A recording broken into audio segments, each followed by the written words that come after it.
I'm Mohsen Amini. I play Constantina in the bands Talisk and Ímar, and I'm going to give you a bit of chat about analytics and using them to optimise your music.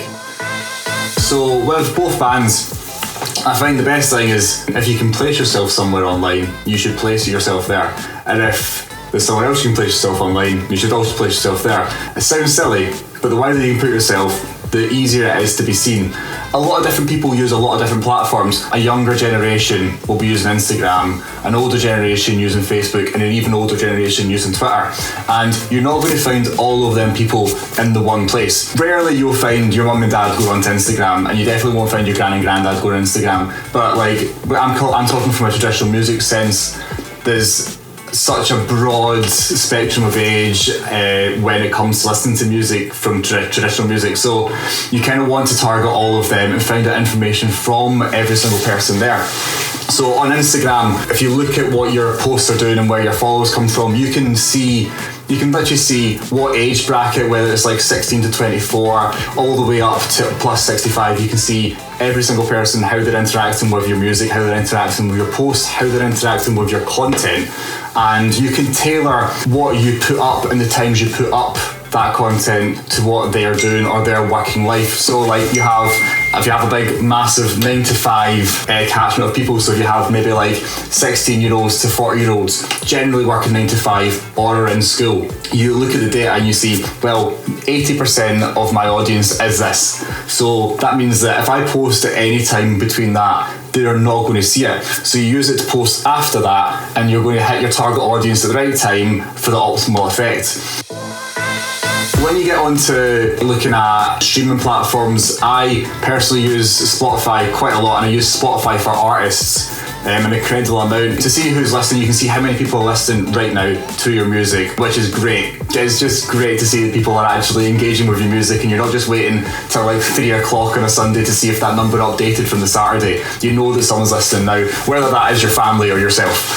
So you can use that data. You look under that, you can see where they're listening from and how many people are listening from like a 7-day to 28-day radius. And I use it a lot when working with our agent to book gigs. So say we want to test out a new territory, and say for talking's sake, we've never played in Ipswich and we really want to play in Ipswich, and we go to that venue and say, hi Ipswich, can we get a gig there? We want to do a 300 cap venue and play there. And they're like, well, we've never seen you play here. And before, you'd either take a punt, put a lot of marketing in, or you'd maybe support a band there and then grow your audience like that. But with Spotify for artists, or you can even do it like with Apple Music, but all streaming platforms have analytics. Do you know what I mean? They're just the most successful for me.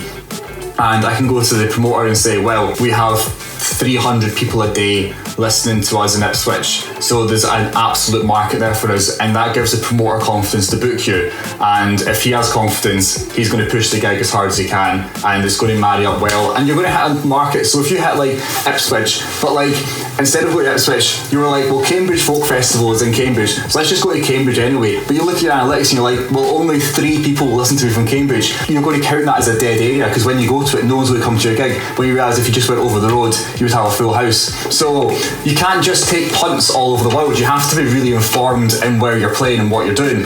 So the analytics are helping us tenfold. And also, you can look at the age bracket and you say, well, 16 to 24 year olds are what are predominantly engaging with my posts. So when you go to put in on your Facebook adverts and you put your post up, you then promote it towards that bracket and you cap it off at that, because it shows you that maybe like the older generation aren't really that interested in the music, so it's a wasted campaign promoting it to them. So you promote it on Instagram to them, and hopefully it all works out and you get a lot of people coming to your gigs and a lot of people liking your post. So I think marrying the two, harvesting the data and using it in the way that makes sense, it's really simple. If people are listening to you in Cambridge, go to Cambridge. If they're listening to Ipswich, go to Ipswich. It's really as simple as that.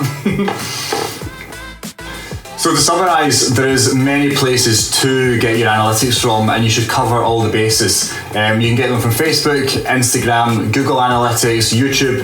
You should use all of these to find out how people are engaging and when they're engaging and where they're engaging from. Google Analytics, you can find out if they've clicked from you from Facebook or they've came from Instagram. When you're looking quite into SEO, you want to be hitting your key phrases, so you can check.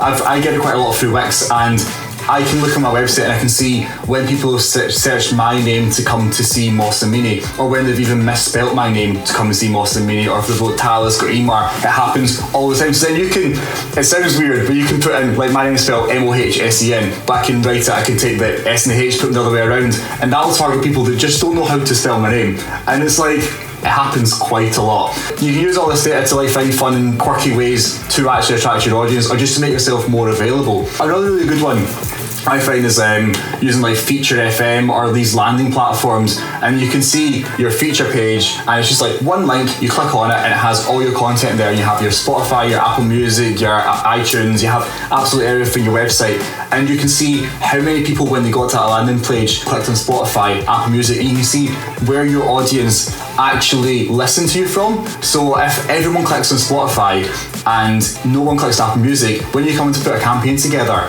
target Spotify and not Apple Music, because that's what people use. Because generally people use one or the other. Some people have both, but like most of the music's on both of them, so why would you pay 2 subscriptions? So if you're targeting the wrong platform, you're wasting money. So I think honestly, analytics is a life changer and a game changer. So get on it.